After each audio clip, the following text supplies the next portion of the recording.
तो उतना ही पढ़ना है, ठीक। Making of a global world, प्यारा चैप्टर, मजेदार चैप्टर, छोटा चैप्टर, अच्छा चैप्टर, ध्यान से पढ़ना, बस ये मेरी गुजारिश है आप लोगों से, ठीक है, ध्यान से पढ़ना। The making of a global world. अब ग्लोबल वर्ल्ड से आपको क्या समझ में आता है? रेडी ना? अब जाओ इधर ध्यान दो बेटा पढ़ाई पे, अब इधर ध्यान दो पढ़ाई पे, ठीक है। कैप क्या है? किसी बच्चे से छुड़ाई गई है। कल जो एक सेंटा क्लॉज छोटा वाला आया था ना, तो अब उसके सिर के साइज में मेरे सिर के साइज में डिफरेंस है, लेकिन लेकिन जैसे तैसे उसकी कैप फंस गई है मुझे, तो मैंने सोचा कि अब फंस गई है तो निकालते नहीं है,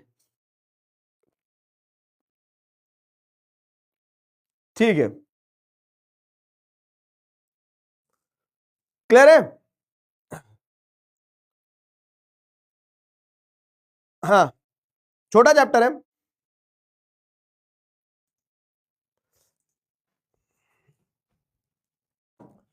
तो the making of a global world is the chapter. अबे पढ़ लो सारे बच्चे, ठीक है।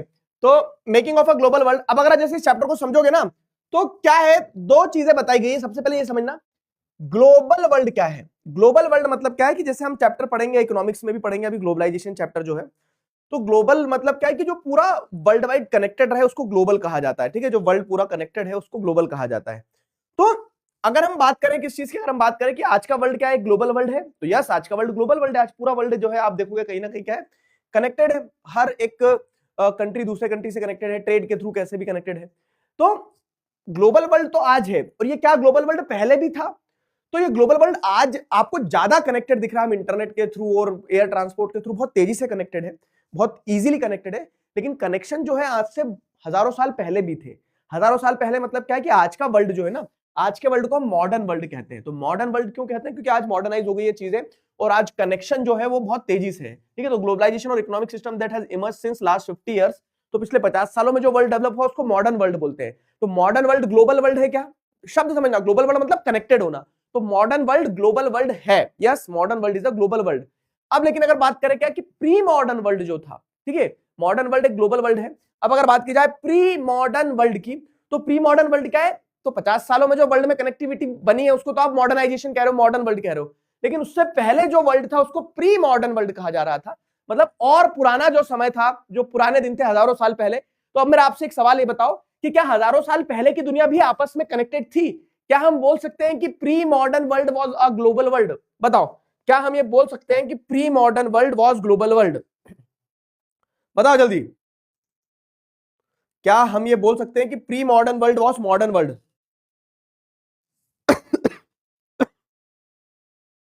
बताओ। यस। क्यों बोल सकते हैं? उसके पीछे का कारण बाबू समझना कि प्री मॉडर्न वर्ल्ड ही ग्लोबल वर्ल्ड था, इसलिए बोल सकते हैं क्योंकि भले ही पहले वर्ल्ड उतनी तेजी से कनेक्टेड नहीं था, लेकिन कनेक्टेड तो था। Global interconnectedness has a long history of trade, migration of people in search of work, movement of capital and much else, ठीक है। तो भले ही पुराना समय रहा हो, हजार साल पुरानी बात रही हो, जैसे आपने 9th की ज्योग्राफी में पढ़ा था कि हमारी पंचतंत्र की कहानियां यहां से यूरोप तक गई, यूरोप का आर्किटेक्चर स्टाइल हमारे यहां तक आया। तो भले ही प्री मॉडर्न वर्ल्ड रहा हो, लेकिन वो प्री मॉडर्न वर्ल्ड भी क्या था? कनेक्टेड था, ठीक है। तो pre modern world was also connected and human societies have become more connected over the time. Over the time human societies और ज्यादा कनेक्टेड हुई है, और कैसे हुई है वो मैं आपको बता रहा हूं। लेकिन ऐसा नहीं है कि ग्लोबल वर्ल्ड या फिर जो कह सकते हैं ग्लोबलाइजेशन जो है वो आज का ही फिनोमिना। ग्लोबलाइजेशन पहले भी था प्री मॉडर्न वर्ल्ड में और आज भी है, बस चेंज क्या हो गया कि प्री मॉडर्न वर्ल्ड में हम उतना तेजी से कनेक्टेड नहीं थे, उतना क्लोजली कनेक्टेड नहीं थे, और आज के समय में टेक्नोलॉजी के कारण हम और ज्यादा क्लोजली कनेक्टेड है। तो कनेक्शन पहले से ही रहा है। तो आपको इस चैप्टर में the making of global world में पूरा प्री मॉडर्न वर्ल्ड की कहानी पढ़ना है कि प्री मॉडर्न वर्ल्ड में हम कैसे ग्लोबल थे, प्री मॉडर्न वर्ल्ड में हम कैसे कनेक्टेड थे। मेरे वो ही होने लगा इसमें गर्मी। प्री मॉडर्न वर्ल्ड में हम कैसे कनेक्टेड थे, वो वाली कहानी आपको पढ़ना है। समझ में आया? प्री मॉडर्न वर्ल्ड में हम कैसे कनेक्टेड थे, समझ में आया? चलो, सेंटा क्लॉज गॉन। तो प्री मॉडर्न वर्ल्ड में हम कैसे कनेक्टेड थे वो वाली चीज आपको पढ़ना है। Got it? बताओ बताओ।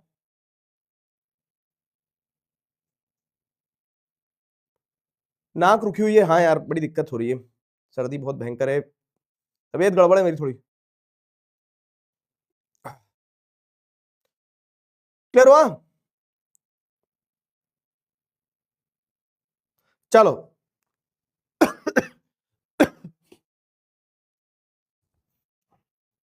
क्लियर? चलो बाबू, तो अब सवाल है कि how human societies have become more connected over the period of time. तो आपको ये पता चलेगा कि people travelled long distances from people travelled long distances for trade, knowledge, religion and safety. तो लोग आज से नहीं, हजारों साल से ट्रैवल कर रहे हैं, ताकि उनको क्या है, एक धर्म का प्रचार प्रसार करना है, या फिर उनकी सेफ्टी के लिए, या फिर ज्ञान लेने के लिए लोग ट्रैवल करते थे। Travellers carried goods, money, ideas, skills and diseases with them. जो ट्रैवलर्स थे, तो ट्रैवलर्स एक जगह से दूसरी जगह ट्रैवल करते थे, और अपने साथ में क्या लेके चलते थे वो? जब ट्रैवलर्स, देखो मैं एक व्यापारी हूं, मान लो, अगर मैं एक जगह दूसरी जगह जा रहा हूं, तो अपना खाना लेके जाऊंगा, अपनी बोली लेके जाऊंगा, अपना व्यापार करने का तरीका लेके जाऊंगा, ठीक है। By 3000 BC, before common era, अगर जैसे आज से मतलब 5000 साल पहले की बात करें, इंडस वैली जो सिविलाइजेशन थी, इंडस वैली सिविलाइजेशन के ट्रेड लिंक्स मिलते हैं कि वो Indus valley civilisation India Pakistan वाले रीजन में, और वो वेस्टर्न कंट्रीज, यूरोपियन कंट्रीज से कनेक्टेड था। कॉडीज जो आती है ना, सी शेल कहते हैं जिसे, तो शी सेल्स जो होते हैं, they were used as money and travellers from Maldives to China and East Africa. तो वो शीशेल खुद थोड़े ना दौड़ के भाग गए, तो वो मालदीव्स, चाइना और अफ्रीका तक वो शीशेल्स का इस्तेमाल दिख रहा है। मतलब प्री मॉडर्न वर्ल्ड में भी लोग आपस में कनेक्टेड थे। The spread of diseases through travel began as the 7th century, ठीक है।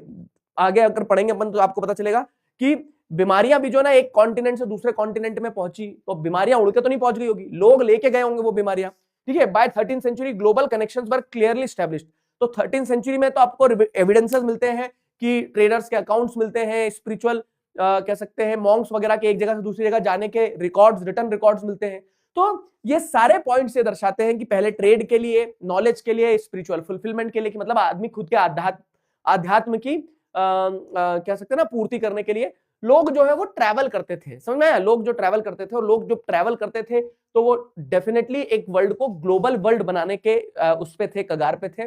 प्री मॉडर्न वर्ल्ड भी कनेक्टेड था, ठीक है, प्री मॉडर्न वर्ल्ड कनेक्टेड था। अब उसी चीज को एक एक करके बताया गया एग्जांपल्स के माध्यम से कि कैसे प्री मॉडर्न वर्ल्ड भी एक ग्लोबल वर्ल्ड था। क्लियर है? समझे? समझ में आया? समझ में आया कि नहीं?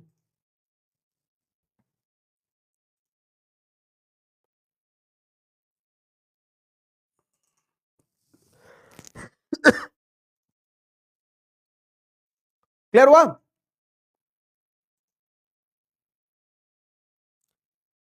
समझ में आया कि नहीं?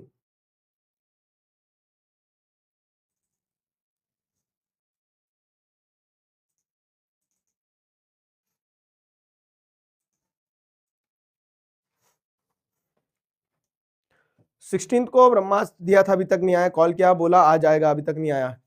एक बात देखो, अब क्या है ना, अब ऑलमोस्ट सारे बच्चों को डिलीवर हो गए, जो कुछ कुछ जिनको डिलीवर नहीं हुए ना, तो उनके कुछ ना कुछ या तो एड्रेस का इशू या फिर कुछ ऐसे इश्यूज रहे होंगे। तो एक बार सपोर्ट टीम के साथ कोऑर्डिनेट करो, ठीक, और चेक करो। और अगर जैसे मान लो नहीं पहुंच रहा है, तो हम तुम्हें सैंपल पेपर नंबर 2 अब जैसे देंगे, तो उसका सॉफ्ट कॉपी भी डलवाई देंगे, ठीक है। समझ में आया? ड्रैगन बंदूक का नाम अभी नाम इन प्रोसेस है, सोच रहे हैं। तो अब देखो, एक ये टॉपिक है सिल्क रूट वाला, और ये बहुत इंपॉर्टेंट टॉपिक है, इस पे क्वेश्चन बनता है। क्या टॉपिक है? कि silk route links the world. तो हमें अब ये प्रूव करना है बस पूरे चैप्टर में, ये चैप्टर इतना ही बड़ा है और आपका, कि प्री मॉडर्न वर्ल्ड में कैसे वर्ल्ड कनेक्टेड था, ग्लोबल वर्ल्ड था, प्री मॉडर्न वर्ल्ड में कैसे वर्ल्ड जुड़ा हुआ था, ये प्रूव करना है। तो अब जैसे अगर आप देखोगे, तो पहला पॉइंट है आपका silk route links the world. Silk route क्या है? ऐसा कोई रास्ता नहीं है जहां सिल्क बिछा हो, नहीं। सिल्क रूट बेसिकली जैसे अगर आप देखोगे, तो सिल्क रूट क्या है? ये चाइना से आप देखोगे तो पूरे यूरोप तक का लैंड और सी रूट के थ्रू जो कनेक्टिविटी थी, ये जो रास्ता था, इस रास्ते को सिल्क रूट कहा गया है, ठीक है। और सिल्क रूट ही क्यों रखा है? कुछ भी नाम रख देते, स्पाइसेस रूट रख देते, वुडन रूट रख देते। तो सिल्क रूट रखने के पीछे का कारण क्या है, नाम क्यों रखा है? क्योंकि इस रास्ते के थ्रू, इसी रूट के थ्रू क्या होता था, चाइनीज सिल्क कार्गो जो थी वो ट्रेवल करती थी। मतलब जो ट्रेडर्स थे चाइना के, वो बहुत सारा सिल्क लेके जाते थे। तो अब क्योंकि इस रास्ते से सिल्क लेके जाते थे, इसके लिए इसके नाम सिल्क रूट रख दिया है, ठीक है। तो सिल्क रूट क्या है? This silk route is a good example of vibrant pre modern trade and cultural links, ठीक है। तो pre modern trade and culture की अगर बात करें, तो आज मॉडर्नाइजेशन का समय है, मॉडर्न वर्ल्ड है। तो आज के मॉडर्न वर्ल्ड से पहले क्या होता था? ट्रेड और कल्चर को कनेक्ट करते हुए अगर कोई एक एग्जांपल आपको देखने को मिले, तो ट्रेड और कल्चर को कनेक्ट करता हुआ ये एक क्लासिकल एग्जांपल है, जहां से लोग एक जगह से दूसरी जगह ट्रैवल करते थे। तो जब वो लोग ट्रैवल करते थे, सिर्फ सामान लेके नहीं जाते थे, वो कल्चर भी लेके जाते थे। कैसे, मैं बताऊंगा अभी, ठीक है। तो सिल्क रूट क्या है? Silk root is an example of vibrant pre modern, मतलब मॉडर्न वर्ल्ड में तो आज आप देख रहे हैं ट्रेड रूट बहुत सारे, सी रूट से हवा से चले जाता आदमी है वो, लेकिन जब मॉडर्नाइजेशन नहीं हुआ था, मॉडर्न वर्ल्ड नहीं था, जब प्री मॉडर्न वर्ल्ड था, तो प्री मॉडर्न वर्ल्ड में अगर ट्रेड और कल्चर की कनेक्टिविटी कहीं आपको देखने को मिलती थी through out the distant part of the world, ठीक है, तो वर्ल्ड के अलग अलग जगह अगर कहीं कनेक्टिविटी थी तो वो इस सिल्क रूट के थ्रू थी, ठीक है। Historians have identified several silk routes over land and sea, ठीक है, knitting together vast regions of Asia and linking Asia with Europe and Northern Africa। तो हिस्टोरियंस जो है, तो हिस्टोरियंस ने ये आइडेंटिफाई किया कि ये सिल्क रूट जो था तो कहां से कहां तक फैला हुआ था, एशिया से यूरोप तक फैला हुआ था, ये एशिया है, यहाँ पे चाइना, एशिया से यूरोप तक फैला हुआ था, कनेक्टिंग नॉर्थ अफ्रीका, अफ्रीका का नदर्न पार्ट भी कनेक्ट करता था, ठीक है। They are known to have existed since before the Christian era and thrive almost till 15th century, मतलब अभी से 500 साल पहले तक ये रूट जो है थ्राइव करे, ग्रो करे हैं, और कब से एग्जिस्ट कर रहे थे, they are known to have existed since before the Christian era, ठीक है। क्रिश्चियन एरा जीसस क्राइस्ट के समय से आपको देखने को मिल रहा था ये सिल्क रूट्स एग्जिस्ट करते थे, और इन सिल्क रूट के थ्रू जाता क्या था, तो Chinese pottery also travelled through the same route, China से जो मटके वटके बनाते थे चाइनीज पोट्रीज, ठीक है, पोर्सलेन वगैरह की वो पोट्रीज जाती थी, and did textile and spices from India and south east Asia, तो इंडिया से टेक्सटाइल, जैसे हमारे यहाँ कॉटन होता था, हमारे यहाँ स्पाइसेस ग्रो होती थी, तो वो सारा सामान जो यूरोप में ट्रेड होता था और यूरोप से पैसा आता था हमारे देशों में, हमारे देश ने बहुत ट्रेड किया और ट्रेड सरप्लस कंट्रीज रही है, Asian countries trade surplus countries रही है, fine. In return precious metal, जैसे अब जब हम उनको सिल्क देते थे, चाइनीज पोट्री देते थे, कपड़े देते थे, ठीक है, स्पाइसेस देते थे, तो बदले में वहां से गोल्ड और सिल्वर आता था, flowed from Europe to Asia, तो यूरोप से बहुत सारा गोल्ड और सिल्वर लाए, और इंडिया मतलब इंडिया, एशिया और ये जो पूरा ईस्टर्न वर्ल्ड है इसमें बहुत पैसा आता था। तो आपको समझ में आ रहा है ना कैसे सिल्क रूट एक अच्छा एग्जांपल है प्री मॉडर्न ट्रेड का। अब ट्रेड के साथ साथ कल्चरल लिंक का भी एग्जांपल है कि सिल्क रूट के थ्रू कल्चरली भी हम कनेक्टेड थे। कैसे? तो कल्चरली ऐसे कनेक्टेड थे, देखो, trade and cultural exchange always went hand in hand. तो Christian missionaries and Muslim preachers almost certainly travelled this route to Asia. तो जो क्रिश्चियन मिशनरीज थे और मुस्लिम प्रीचर्स जो थे, तो क्रिश्चियन मिशनरीज का मतलब क्या है? क्रिश्चियन मिशनरीज मतलब जो जीसस जैसे जीसस क्राइस्ट के बाद में जो क्रिश्चियनिटी का प्रोपेगेट करने के लिए लोग यूरोप से अलग अलग जगह निकले, तो अब वो अलग अलग जगह जब निकले तो कैसे आएंगे? ऐसे तो नहीं समुद्र तेरे के आ जाएंगे। लोग जब अलग अलग जगह के लिए निकले थे धर्म का प्रचार करने के लिए, तो उन्होंने यही ट्रेडर्स के पीछे पीछे आ गए कि उनको पता था कि ट्रेडर्स जो है जिस देश से आए उस देश में चलते वहां धर्म का प्रचार करेंगे। समझ रहे हो? जैसे अगर आप देखोगे आज इंडिया में क्रिश्चियनिटी कैसे आई, तो Christianity is a religion belonging to Europe, लेकिन वो क्या है कि हमारे देश में जैसे जब ट्रेडर्स आए तो ट्रेडर्स के साथ में वो सिर्फ सामान लेके नहीं आए, वो अपना धर्म लेके आए, अपना विचार लेके आए, और हमारे देश ने वसुदेव कुटुंबकम की कह सकते हैं ना फिलॉसफी को अपहोल्ड करते हुए सबको वेलकम किया। वही एग्जांपल आप जैसे देखोगे यहाँ पे, तो क्या है, Buddhism emerge from the eastern India and spread to the several direction. तो धर्म कभी भी ना जगह तक सीमित और लोगों तक सीमित नहीं रहता है, इस बात को समझना बच्चों। क्या? और ये जब समझ में आएगा तो धार्मिक कट्टरपंथी छोड़ दोगे आप। क्या हो रहा है, जैसे आप देख रहे हो, तो बुद्धिज्म कहां ओरिजिनेट हुआ पता है? ईस्ट इंडिया में आपको देखने को मिलता है कि बुद्धिज्म ओरिजिनेट होता है, बिहार, बोध गया, ठीक है, बुद्धिज्म यहाँ ओरिजिनेट होता है और यहाँ से बुद्धिज्म पूरे विश्व में फैलता है। और आप जैसे देखोगे तो आज बुद्धिज्म को जितना इंडिया में नहीं माना जाता, उससे ज्यादा बुद्धिज्म को माना जाता है चाइना में और ईस्ट एशियन कंट्रीज में, जापान में, कोरिया में, इन जगह, ठीक है। तो यहाँ देखने को मिलता है कि Buddhism emerge from eastern India and spread in several directions through this silk route, ठीक है, intersecting points on the through intersecting points on the silk route. तो ये एक एग्जांपल, इसमें एक एग्जांपल इसका भी होना चाहिए, जैसे क्रिश्चियन मिशनरी के साथ साथ मुस्लिम प्रीचर्स। तो इस्लाम भी जैसे अगर आप देखोगे तो वेस्ट एशियन कंट्री में जन्मा हुआ एक धर्म इस्लाम जो है, तो वो भी इन्हीं सिल्क रूट्स के थ्रू वर्ल्ड के अलग अलग पार्ट्स में पहुंचा। तो सिल्क रूट ने क्या किया? सिल्क रूट ने, जैसे अगर आप देखोगे तो सिल्क रूट एक वाइब्रेंट एग्जांपल है ट्रेड और कल्चरल एक्सचेंज का in the pre modern world. सवाल यही बनेगा कि how silk route played a very important role in expanding culture and trade in pre modern world, ठीक है। सिग्निफिकेंस ऑफ सिल्क रूट क्या थी? सवाल कैसे भी पूछ लिया जाए, सवाल कैसे भी पूछ लिया जाए। ग्लोबल कनेक्शन मतलब क्या है कि वर्ल्ड, ठीक है, वर्ल्ड जुड़ा रहना चाहिए, ठीक है। ग्लोबल कनेक्शन मतलब वर्ल्ड कनेक्टेड होना चाहिए। 3 नंबर 5 नंबर किसी भी तरह से पूछा जा सकता है, ठीक है। सिल्क रूट पर चल के, अब मैं बोल तो रहा हूं कि सिल्क रूट कोई सिल्क का बना हुआ नहीं था, वहां से सिर्फ सामान जाता था, सिल्क कार्गोज जाती थी, इसके लिए उसका नाम सिल्क रूट रखा गया। वाइब्रेंट मतलब मतलब जैसे बोलते हैं ना वाइब्रेंट डेमोक्रेसी, वाइब्रेंट डेमोक्रेसी मतलब क्या है कि अच्छी, वाइब्रेंट का मतलब यहाँ पे अच्छा, अच्छे से, कि जो ठोस हो, जिसके अंदर कुछ बात हो। तो वाइब्रेंट ट्रेड होता था मतलब क्या है कि अच्छा खासा ट्रेड होता था, वाइब्रेंट ट्रेड रूट ऐसा, ठीक है। चलो अब बताओ, Buddhism emerge from eastern India and spread in several directions. Read the following reason for its spread and choose the correct option. Due to cultural exchange, due to Silk Route, due to trade and travelers, due to European efforts. क्या लगता है तुम्हें, क्या क्या होगा?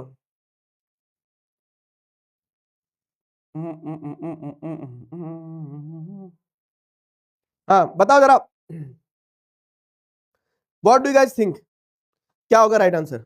Culture बताया तो सही कि एक धर्म से दूसरी धर्म जा रहे हैं। डिस्टेंट मतलब क्या है, दूर दूर की जगह है। Distant parts of the world मतलब दूर दूर की जगह है। ऑलवेज हैंड इन हैंड मतलब कि साथ में जाना, किसी भी चीज का साथ में होना मतलब ऑलवेज हैंड इन हैंड कहेंगे उसको। क्लियर हुआ? तो सिल्क रूट क्या है? सिल्क रूट एक vibrant pre modern trade route है, जहां से आपको देखने को मिलता है कि प्री मॉडर्न वर्ल्ड में ट्रेड और कल्चरल एक्सचेंज बहुत बड़े स्तर पर हुआ, which connect China to Asia, ठीक है, मतलब ईस्ट एशिया से यूरोप तक को कवर करता है, ईस्ट एशिया, यूरोप और नदर्न अमेरिका को और नदर्न अफ्रीका को कनेक्ट करता है, ठीक है। पानी पियो सब, सर्दी हो रही भयंकर।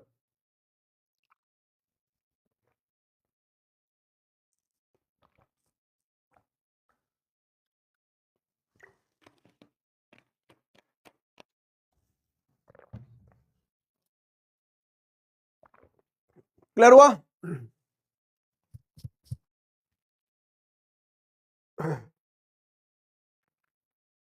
प्रीचर्स मतलब क्या है? इस्लामिक प्रीचर्स मतलब ये है कि जो इस्लाम को प्रीच कर रहे हैं, इस्लाम के बारे में बता रहे हैं लोगों को, ठीक है, वो इस्लामिक प्रीचर्स रहेंगे। देखो यहाँ पे ड्यू टू यूरोपियन एफर्ट गलत है, बाकी एक दो, अरे अबे अबे अबे, एक दो तीन ये तीनों सही है, ठीक है, बाकी ये तीनों सही है और ड्यू टू यूरोपियन एफर्ट गलत है। तो इस हिसाब से जैसे अगर आप देखोगे तो 1 2 3 सी वाला करेक्ट आंसर होगा, ठीक है। चलो आ जाओ। अब और एग्जांपल्स जो ये बताते हैं कि pre modern world global world था, ये तो एक एग्जांपल हुआ, 70% बच्चों ने सही आंसर दिया, वेरी गुड। और भी ऐसे एग्जांपल्स जो बताते हैं कि प्री मॉडर्न वर्ल्ड कनेक्टेड था आपस में। तो और भी एग्जांपल्स क्या है? तो जैसे फूड ट्रैवल्स का एक एग्जांपल है। फूड ट्रैवल्स मतलब क्या है कि खाना जो है ना, खाना भी एक जगह से दूसरे जगह जाता था। अब टमाटर के पेड़ तो नहीं निकल के आएंगे, दौड़ के जा रहा है टमाटर, टिंग टिंग टिंग टिंग टिंग टिंग टिंग, टमाटर कैसे जाएगा? लोग जाएंगे तभी तो खाना जाएगा ना। जैसे कि एग्जांपल के तौर पे राजस्थान की डिश है दाल बाटी, और अगर कोई तमिलनाडु में बैठ के दाल बाटी बना रहा है, खा रहा है, तो कैसे खाएगा? तो या तो कोई राजस्थान से गया होगा तमिलनाडु में और वो सिखाया होगा कि दाल बाटी ऐसे बनती है, या फिर तमिलनाडु से कोई आया होगा राजस्थान में जो सीख के गया होगा कि दाल बाटी ऐसे बनती है। उदाहरण दे रहा हूं एक, ठीक है, एक उदाहरण दे रहा हूं। डोसा, अगर आप देख रहे हो कि डोसा साउथ इंडियन डिश है, तो वही डोसा आपको कश्मीर में कैसे मिल जाएगा? या तो कोई कश्मीर से डोसा खाने साउथ इंडिया गया होगा, सीख के आया होगा, या फिर कोई साउथ इंडियन कश्मीर में आके बस गया होगा। समझ में आ रहा है ना? तो फूड ट्रैवल्स में सिंपल ये बताना है आपको कि प्री मॉडर्न वर्ल्ड एक ग्लोबल वर्ल्ड था, प्री मॉडर्न वर्ल्ड भी कनेक्टेड था। उसके एग्जांपल हमें जैसे एक सिल्क रूट के थ्रू पता चलता है, और उसी चीज के दूसरे एग्जांपल और हमें पता चलते हैं with the help of the evidences of food, ठीक है, खाने के एविडेंसेस से भी हमें पता चलता है, ठीक है। फूड ट्रैवल्स में यही बताया गया कि हमें खाने के एविडेंसेस से भी पता चलता है कि कैसे प्री मॉडर्न वर्ल्ड जो था वो कनेक्टेड था। खाने के एविडेंसेस से भी हमें पता चलता है कि कैसे प्री मॉडर्न वर्ल्ड जो था वो कनेक्टेड था। फूड ट्रैवल्स पे बात करते हैं तो स्पैगेटी एंड पोटैटो की बात करते हैं। स्पैगेटी एंड पोटैटो क्या है? तो स्पैगेटी और पोटैटो को कंसेप्ट में लेके ध्यान में लेके समझना। हाँ, स्पैगेटी क्या है ना, जैसे नूडल्स जो होती है, उन्हीं नूडल्स को यूरोप में स्पैगेटी कहा जाता है। पोटैटो मतलब आलू, ठीक है। तो आलू जो है, तो आलू भी एक एग्जांपल है जो दर्शाता है कि कैसे प्री मॉडर्न वर्ल्ड कनेक्टेड था। इनके एग्जांपल से अपन समझते, देखो, तो traders and travellers introduce new crops to the land they travelled. अगर मान लो इंडिया में कोई नई क्रॉप थी और इंडिया से कोई यूरोप गया और अपने साथ वो उस क्रॉप के बीज लेके चले गए। जैसे मैं तुम्हें एक एग्जांपल देता हूं, इंडिया में पता है कॉफी कैसे आई थी? एक उदाहरण देता हूं मैं तुम्हें। इंडिया में ओरिजिनली कॉफी ग्रो होती ही नहीं थी। कॉफी ग्रो होती थी कहां पे? अरेबिक कंट्रीज वगैरह जो है, तो वहां पे कॉफी ग्रो होती थी। फिर बाबा बुदान जो थे, तो बाबा बुदान जब अरब से इंडिया आ रहे थे, तो उस समय पे आप कॉफी के बीज को ले जा नहीं सकते थे कहीं। तो बाबा बुदान ने क्या किया? बाबा बुदान ने अपनी दाढ़ी के बालों में, बड़ी दाढ़ी थी उनकी, तो दाढ़ी के बालों में 7 कॉफी के सीड फंसा लिए और वो वहां से ट्रेवल करके आ गए। और इंडिया में कर्नाटका में आके उन्होंने क्या किया? बाबा बुदान हिल्स, उन्हीं के नाम पे हिल्स है, ज्योग्राफी में पढ़ोगे आप, तो उन्होंने कॉफी के जो बीन्स थे वो कॉफी के बीन्स वहां लगा दिए, और ऐसे इंडिया में अरेबिका वेराइटी ऑफ कॉफी जो है वो ग्रो होना शुरू हुई। नहीं तो इंडिया में ओरिजिनल कॉफी नहीं थी। अभी क्या दर्शाता है? बहुत पुरानी बात है। तो ये क्या दर्शाता है कि with in the pre modern world, जब वर्ल्ड इतना ग्लोबलाइज नहीं था, जब इतनी टेक्नोलॉजी नहीं थी, तब वर्ल्ड तब भी जुड़ा हुआ था। और वो कैसे जुड़ा हुआ था, तो ये एविडेंसेस बताते हैं कि लोग एक जगह से दूसरे जगह जाते थे, क्योंकि इंडिया में कॉफी ऐसे आई, समझ में। तो वही चीज यहाँ पे बताई गई है कि traders and travellers introduce new crops to the land they travel. Example के तौर पर जैसे अगर देखेंगे तो जो चाइना में नूडल्स था, वही जब वेस्ट मतलब यूरोपियन कंट्रीज में पहुंचा तो उस नूडल्स को स्पेगेटी के नाम से जाना जाने लगा, और वो स्पेगेटी बना के लोग खाते हैं, जबकि वो चाइना में नूडल्स जो थे वही स्पेगेटी बन गए जब ट्रैवलर्स यहां से नूडल्स लेके वहां पहुंचे। तो ठीक है, सिमिलरली आपको क्या देखने मिलता है कि पास्ता जो है ना, पास्ता क्या आता है, हमें लगता है ना इटालियन फूड है, पास्ता हो गया और ये सारी चीजें जो हो गई, मैक्रोनी और ये और वो, ठीक है, तो पिज्जा जैसे हो गया, तो हमें ये लगता है क्या कि ये सब क्या है, इटालियन डिश है। तो पास्ता भी हमें ऐसा लगता था पास्ता ओरिजिनली इटालियन डिश है, नहीं, ठीक है। Arab traders took pasta to 5th century Sicily an island now in Italy, ठीक है। तो अरब ट्रेडर्स जब अरेबिक कंट्रीज से इटली के एक आइलैंड पे पहुंचे, सिसिली आइलैंड पे, तब वो अपने साथ में 5th सेंचुरी में पास्ता एज अ डिश लेके चले गए, और फिर इटालियन लोगों को डिश इतनी पसंद आई कि वो सिग्नेचर डिश हो गई, इटालियन डिश हो गई पास्ता। लेकिन पास्ता ओरिजिनली क्या थी, एक अरेबिक डिश थी, समझ में आया। तो ये कुछ एग्जांपल्स तो दर्शाते कि कैसे खाना ट्रैवल करता है, फाइन। और अब जब खाना ट्रैवल करता है तो चाइना से अगर स्पेगेटी मतलब नूडल्स वेस्ट कंट्रीज में, वेस्टर्न कंट्रीज में, यूरोप में पहुंचे और स्पेगेटी कहलाए, मतलब लोग ट्रैवल कर रहे होंगे तभी खाना पहुंचा है, ठीक है। अरेबिक लोग इटली तक पहुंचे होंगे तभी पास्ता वहां पहुंचा है, समझ में आया। तो this shows the possibility of long distance cultural contact even in the pre modern world, and this shows that pre modern world was a global world. ये दर्शाता है कि प्री मॉडर्न वर्ल्ड भी एक ग्लोबल वर्ल्ड था, ठीक है। ये दर्शाता है कि प्री मॉडर्न वर्ल्ड भी एक ग्लोबल वर्ल्ड था, समझ में आया, क्लियर हुआ। खाने की क्रेविंग होने लगी सर, अबे चटोरे बच्चे चट्टू हो क्या।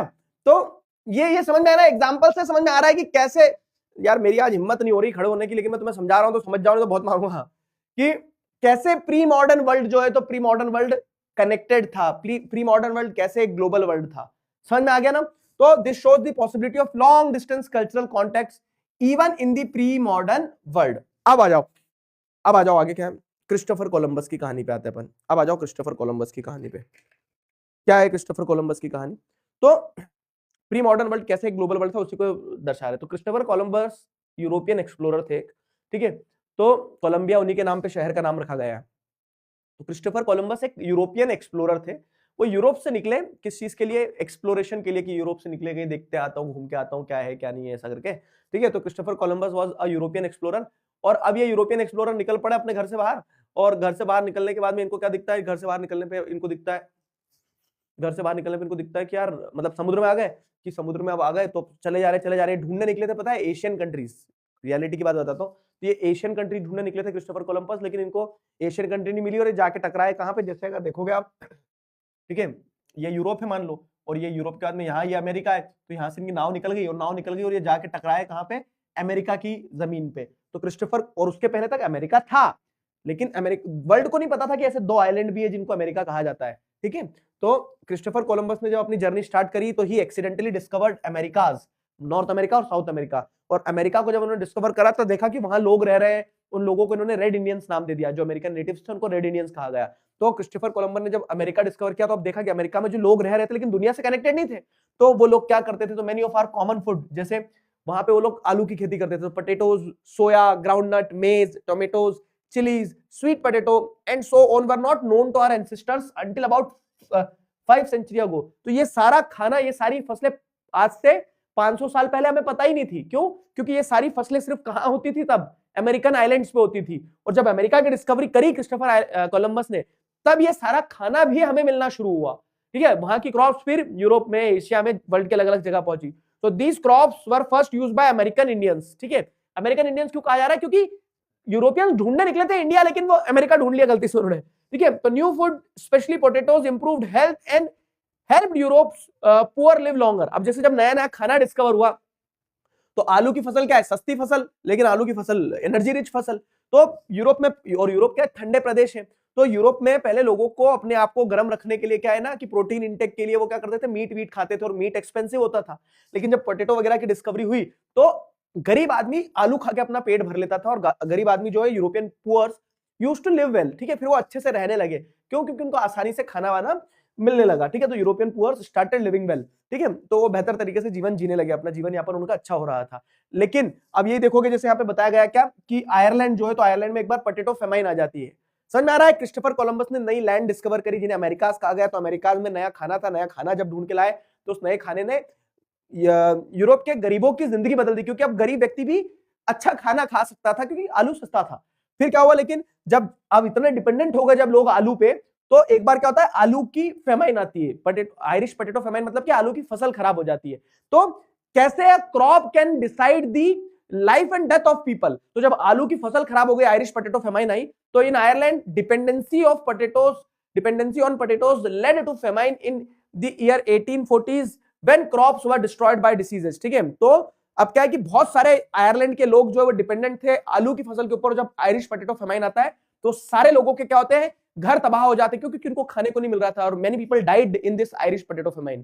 तो ये पूरा जो पार्ट मैंने बताया तुम्हें, इससे क्या समझाया कि कैसे जो लॉन्ग डिस्टेंस कल्चरल एक्सचेंज है उसके एविडेंसेस हमें हमारे खाने से भी मिलते हैं, ठीक है। कैसे न्यू क्रॉप्स नई नई जगह में इंट्रोड्यूस हुई, जो ये दर्शाती है कि possibility of long distance cultural contacts even in the pre modern world, how the introduction of new crops played the role of death and life in certain parts of the world. Got my point or not? बताओ, समझ में आया? ओए आलू इधर आ जाओ।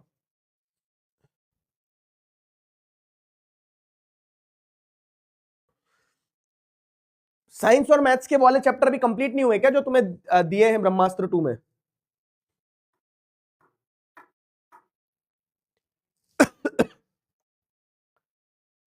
कितने कितने बचे मैं एक बार डिस्कस करके बता दूंगा, बाकी पेपर हम डाल देंगे, जैसे एसएसटी का हो गया है ना, तो पेपर हम डाल देंगे, sample paper number 2, combined sample paper number 2, उसको सॉल्व कर लेना। मैं क्योंकि मंडे को क्या करूंगा, उसका सोल्यूशन डिस्कस कर लूंगा डाउट सॉल्विंग क्लास में। कनकेस्ट का मतलब ये होता है हराना, समझ में आया? अबे आलू तुम खा लो। फेमाइन का मतलब ये होता है कि जब लोग भूख के कारण मर जाते हैं, तो आयरिश पोटैटो फेमाइन मतलब क्या कि आयरलैंड में पोटैटो की फेमाइन हो गई, कि आयरलैंड में पोटैटो की फसल खत्म हो गई, जिस कारण से लोगों की मृत्यु हुई।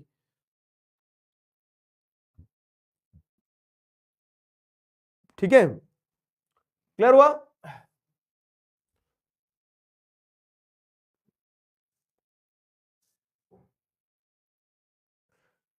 क्लियर?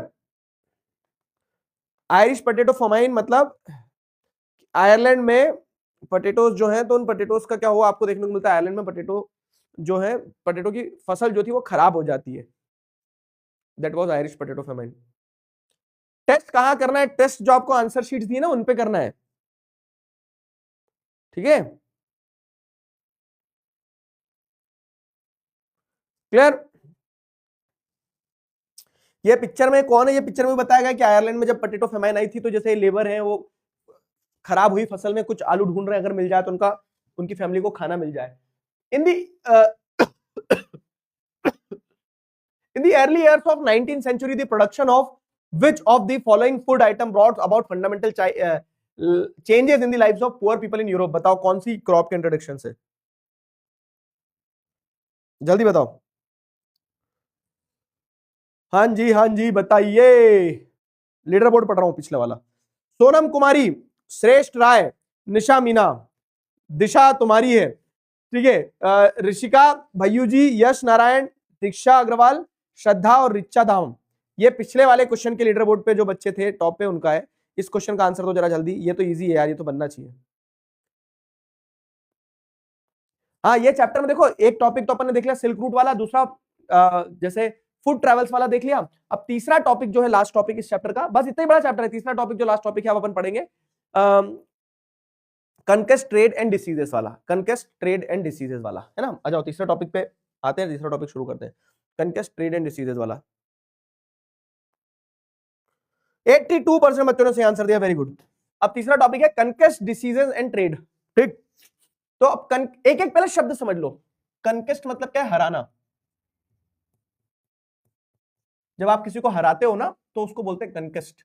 जैसे इंडिया विक्ट्री का सिनोनिम हो गया कनकेस्ट, ठीक है, किसी को हरा दिया जब आपने। तो युद्ध में मेनली जब आप किसी के ऊपर फतह हासिल कर लेते हो, जब युद्ध में आप किसी के ऊपर फतह हासिल कर लेते हो, विजय हासिल कर लेते हो, तो उसे कनकेस्ट कहा जाता है। कनकेस्ट डिसीज, डिसीज का मतलब क्या होता है? डिसीज का मतलब होता है बीमारियां, ठीक है। कनकेस्ट डिसीज, डिसीज का मतलब होता है बीमारी, और ट्रेड का मतलब तो आपको पता ही है कि ट्रेड होना, सामान व्यापार होना। अब ये तीनों शब्द अलग अलग लिखे, लेकिन तीनों शब्द तो जुड़े हुए हैं कि कैसे, ठीक है, diseases help people to conquest over one another, ठीक है, कैसे बीमारियों ने लोगों को जीतने और हारने में मदद करी। बीमारियों ने, हाँ सर अभी आप बीमार हो, अभी हम आपके साथ अगर डिशुम डिशुम कर लेंगे तो हम आपको हरा देंगे। अबे मुगालते में मत रहना, पटक दूंगा उठा के। हाँ, शेर क्या होता है ना, बीमार होता है तो ऐसा नहीं होता कि गिरड़ बन जाता है, शेर शेर ही रहता है, आजा।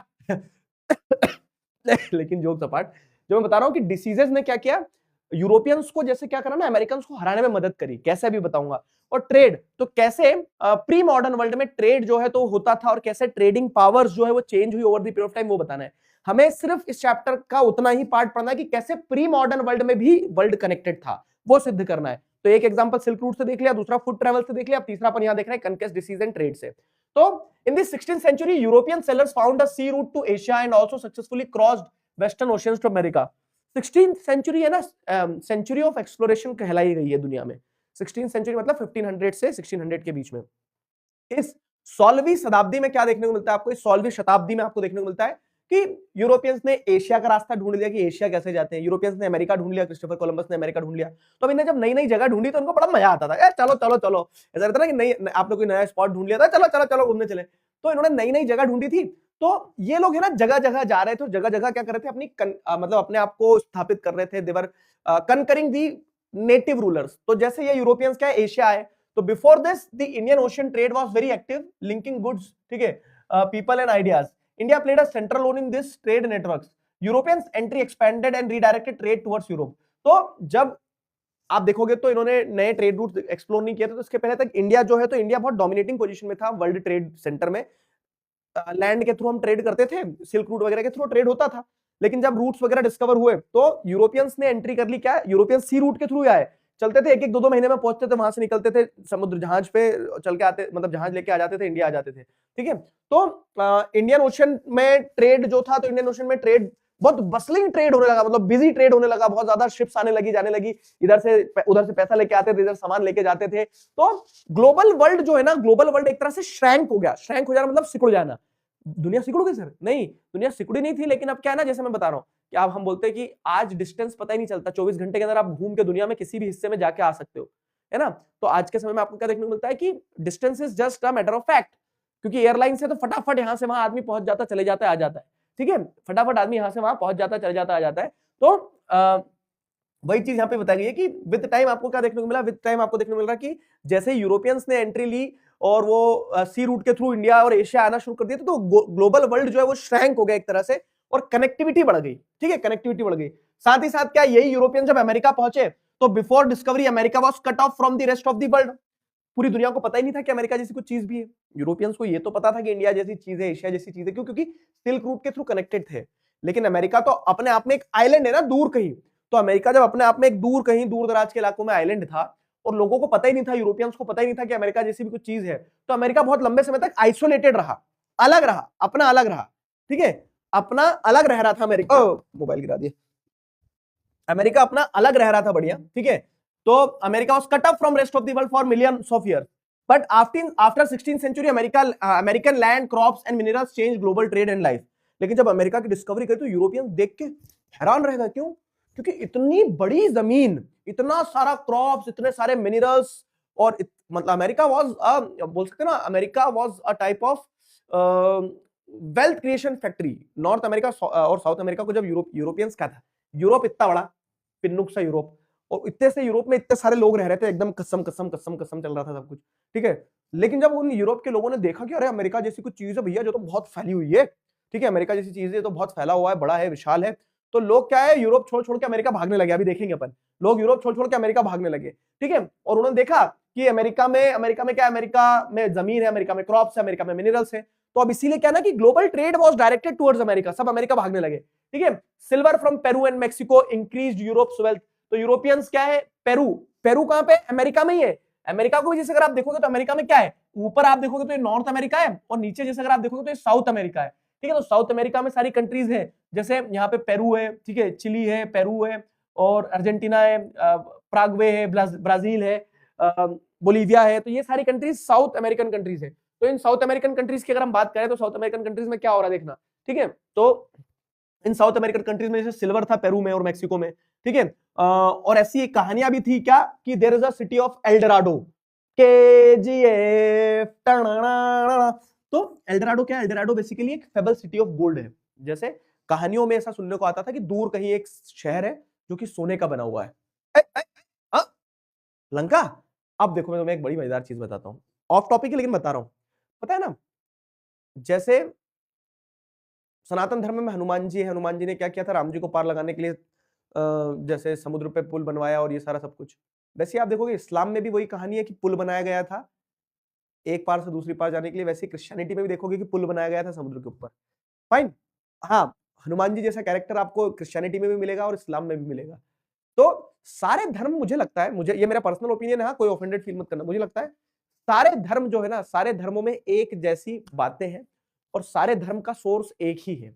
फाइन, सारे धर्म का सोर्स एक ही है और सारे धर्म एक ही है। वो तो हुआ क्या है कि over the period of time आदमी होशियार होता चला गया। आदमी ने सोचा कि मुझे मेरी पावर भी तो असर्ट करना है, तो मेरी पावर असर्ट करने के लिए उसने क्या कर लिया? मेरी पावर असर्ट करने के लिए उसने जैसे ये, और ये तो लोग मानते भी कि क्रिश्चियनिटी और इस्लाम जो है वो लगभग एक ही रूट से निकले हैं। मतलब जैसे आदम यहाँ पे भी है, एडम वहां पे भी, आदम और एडम का ही डिफरेंस है बस।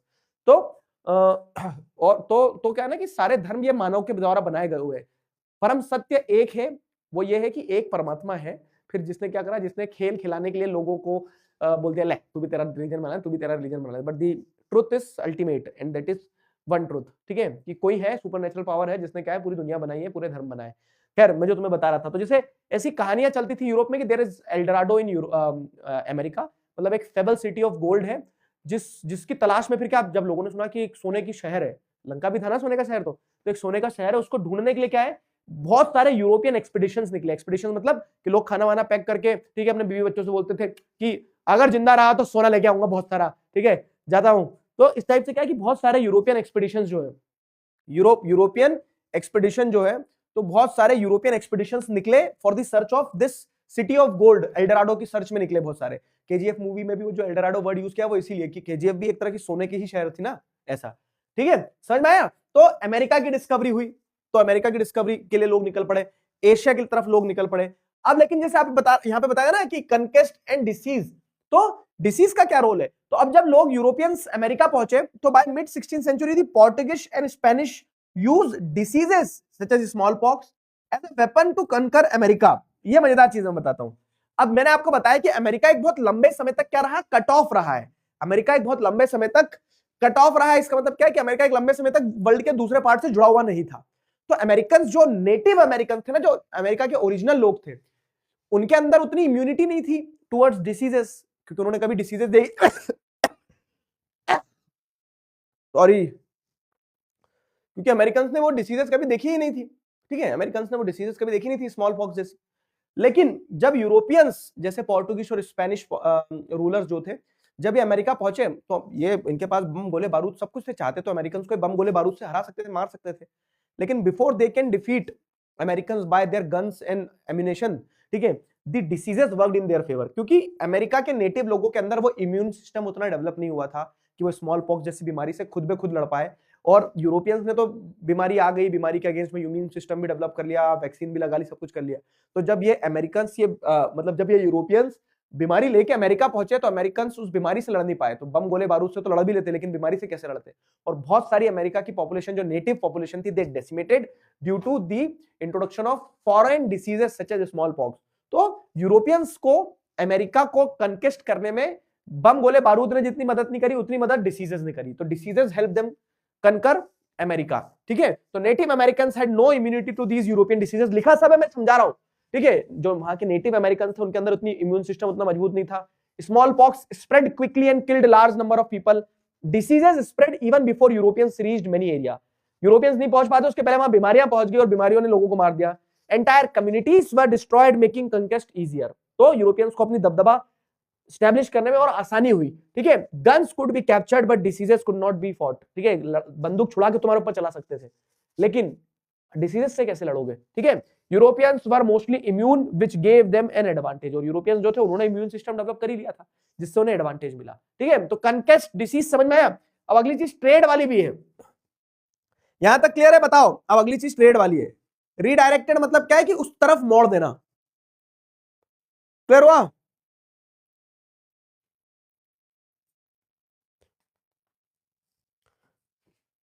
क्लियर हुआ? बोलीविया भी एक देश है। बोलीविया सुनते से एक बच्चे के कान खड़े हो गए, बोलीविया क्या है सर? बोलीविया एक देश है, हाँ, अमेरिका में।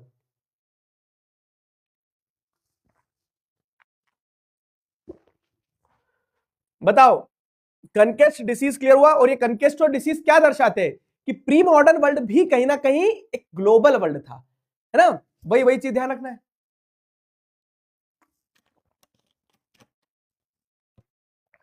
अच्छा चैप्टर, छोटा चैप्टर, टारगेटेड क्वेश्चन रहते हैं। सिल्क रूट पे क्वेश्चन आ जाता है तो फूड ट्रेवल्स पे क्वेश्चन आ जाता है। सबसे ज्यादा पॉसिबिलिटी है कि सिल्क रूट पे ही क्वेश्चन आएगा, ठीक है?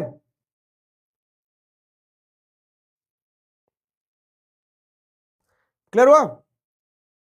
कनकेस्ट मतलब कि हराना। तो जैसे अगर आप देखेंगे तो when the new sea routes were discovered, European sailor जो थे they reach to Asia, they reach to America, और वहां पर उन्होंने अपनी दबदबा, अपना कनकेस्ट स्टैब्लिश करने की कोशिश करी, और उन्हें अपने आप को स्टैब्लिश करने में डिसीजेज ने उनकी मदद करी, जैसे कि स्मॉल पॉक्स, ठीक है?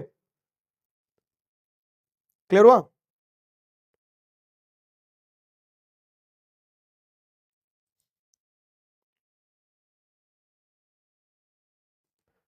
क्लियर हुआ?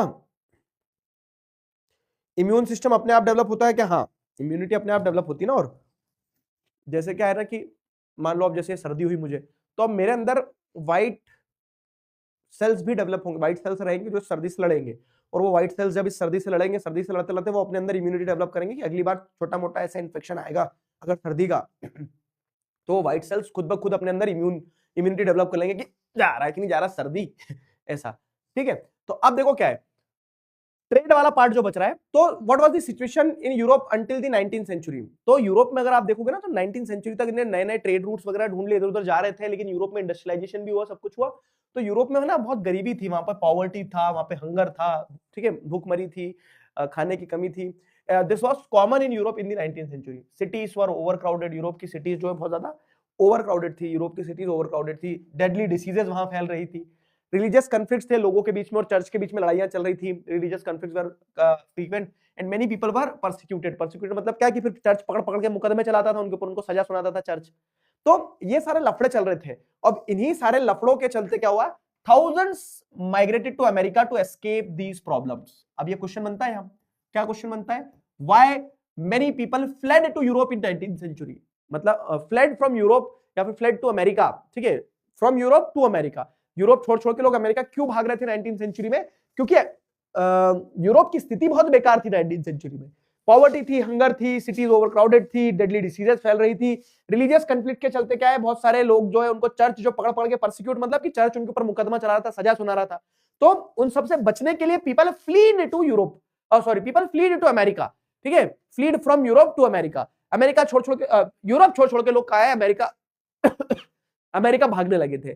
तो ये अपने आप में एक क्वेश्चन बनता है। तो अब इस समय पे जैसे ट्रेड आप देखोगे ना, तो इस समय पे ट्रेड क्या है कि अब लोग अमेरिका भाग गए तो लोग अमेरिका से ट्रेड करेंगे फिर लोग, है ना? तो by 18th century slave labours from Africa was used on the plantations in America. तो अब क्या है, आपने 9th में पढ़ के आया ट्रायंगुलर स्लेव ट्रेड, ध्यान आ रहा है? Triangular slave trade. तो अब जब लोग अमेरिका में जा जाके सेटल हो गए या फिर यूरोप में रह रहे थे और अमेरिका में उन्होंने अपनी जमीनें कैप्चर कर ली थी, तो वहां पे काम कौन करेगा? तो वहां पे काम करवाने के लिए उन्होंने क्या है, स्लेव्स जो थे अफ्रीका वगैरह के, उन अफ्रीका वगैरह से लोगों को स्लेव्स बना बना के ले गए, ठीक है। These plantations produced cotton and sugar for European market. और जब पकड़ पकड़ के ले गए तो अब ये प्लांटेशन फील्ड पे क्या है, यूरोप के मार्केट के लिए कॉटन हो गया, शुगर हो गया, इन सारी चीजों को ग्रो करा जाना शुरू कर दिया। लेकिन 18th सेंचुरी तक क्या है ना कि चाइना और इंडिया जो है तो देवर अमंग द रिचेस्ट कंट्रीज। हमें सोने की चिड़िया ऐसे नहीं कहा जाता है, क्यों? क्योंकि पहले के समय में जब अमेरिका डिस्कवर नहीं हुआ था तो यूरोप को हम कपड़ा देते थे, स्पाइसेस देते थे, सिल्क देते थे, ध्यान आ रहा है, और बदले में उनसे पैसा लेते थे। लेकिन अब यूरोपियंस को नई जमीन मिल गई थी तो वो वहां से सोना चांदी निकाल लिया करते थे।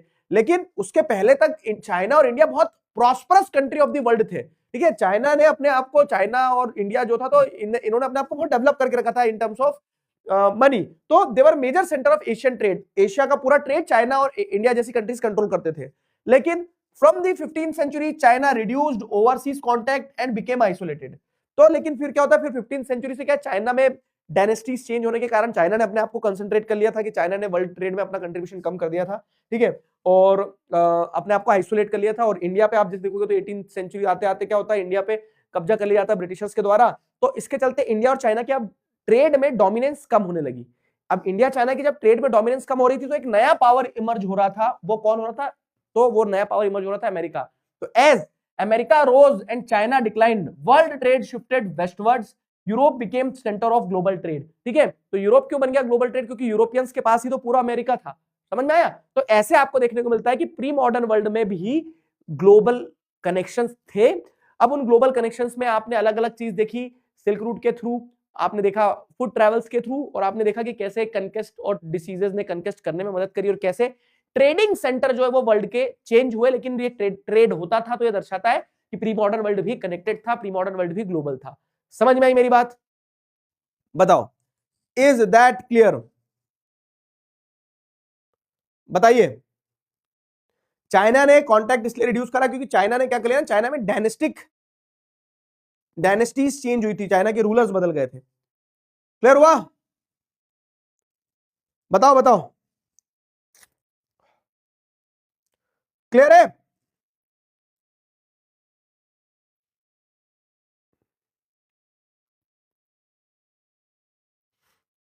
तीन पॉइंट पढ़े आज हमने। कौन कौन से तीन? गलती कर दी डिस्कवर करके, है ना? हाँ, देखो ऐसा कहा जाता है कि 19th century was the century of Europe. Europe ने इंडस्ट्रीज वगैरह ये वो 19th सेंचुरी में खूब मजे किए, लोगों को गुलाम बनाया जा जाके। 20th century was the century of America, क्योंकि अमेरिका की डिस्कवरी के बाद में 20th सेंचुरी में पिछले दशक में अमेरिका ने बहुत अपने आप को पावर पे एस्टैब्लिश किया। And 21st century can be the century of India, provided कि इंडिया के लोग जो अपना दिमाग सही तरह से लगाए, सही जगह लगाए।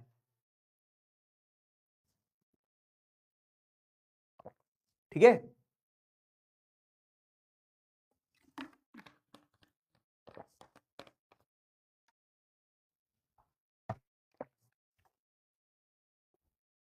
क्लियर हुआ?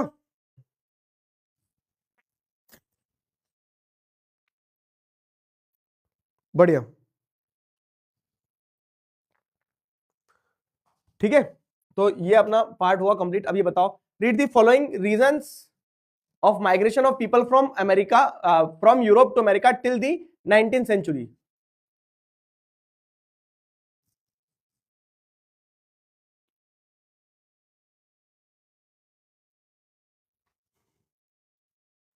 बताओ, what do you guys think? बातचीत कर लेता हूं तुमसे। हाँ बताओ बताओ। यार मेरी तबीयत बहुत खराब है। हाँ, 21st सेंचुरी तो चाइना की है ना, चाइनीस एजेंट देवांश। अमेरिका किस कॉन्टिनेंट में आता है? America north America. अमेरिका देखो, अमेरिका पूरे नॉर्थ और साउथ सबको मिला के अमेरिका कहा जाता है। यूएसए जो है तो नॉर्थ अमेरिका का एक कंट्री है, यूनाइटेड स्टेट्स ऑफ अमेरिका। और साउथ अमेरिका के और भी बहुत सारे कंट्रीज हैं, जैसे आप देखेंगे तो साउथ अमेरिका और नॉर्थ अमेरिका में और भी कंट्री है, कनाडा है, मेक्सिको है, ये सब नॉर्थ अमेरिकन कंट्रीज है। ठीक है, और साउथ अमेरिकन कंट्रीज में आपकी ये ब्राजील, पेरू, प्रागवे, अर्जेंटीना, चिली, ठीक है, बोलीविया। क्लियर हुआ?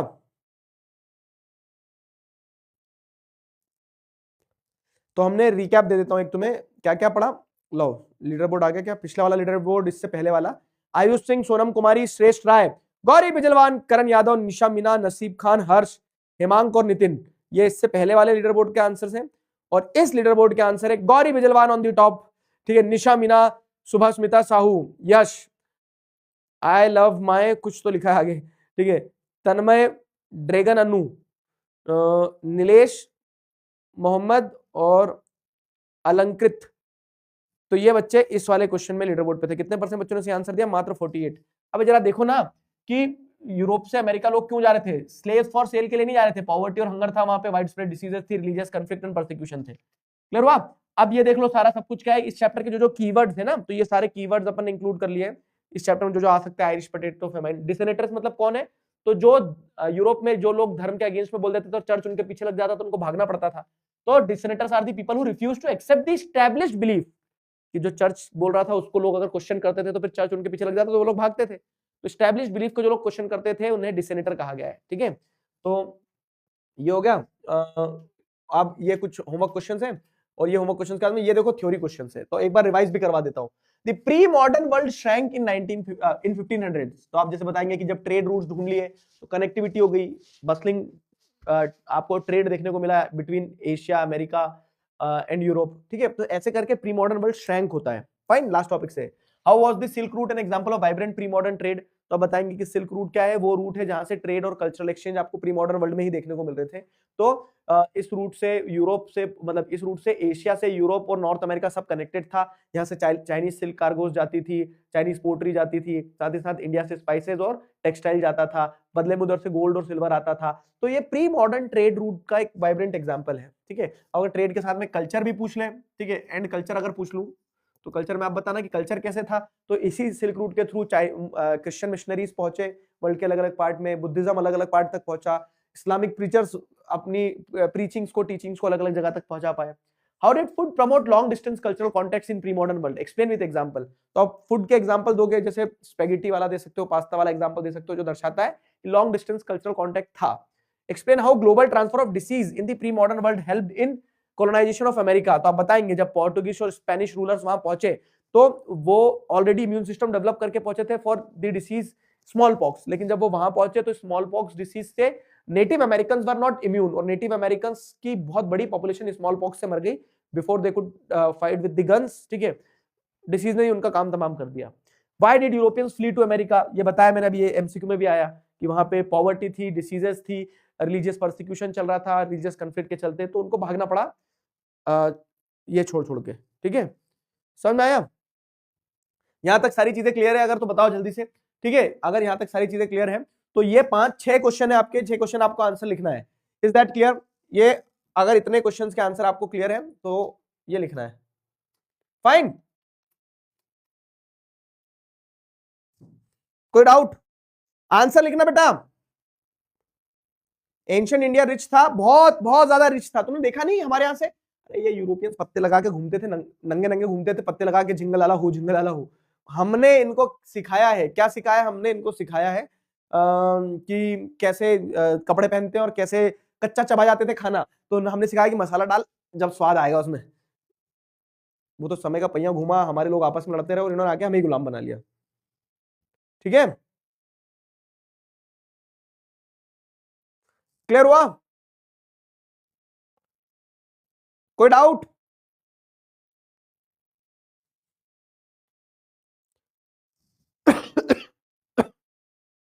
कोई डाउट है? बता दो जल्दी, कोई डाउट है क्या? मार दूंगा बंदूक, 3 नाल वाली बंदूक है हमारे पास। इसका नाम अभी तय नहीं हो पाया यार, नाम तय करते हैं किसी दिन जल्दी।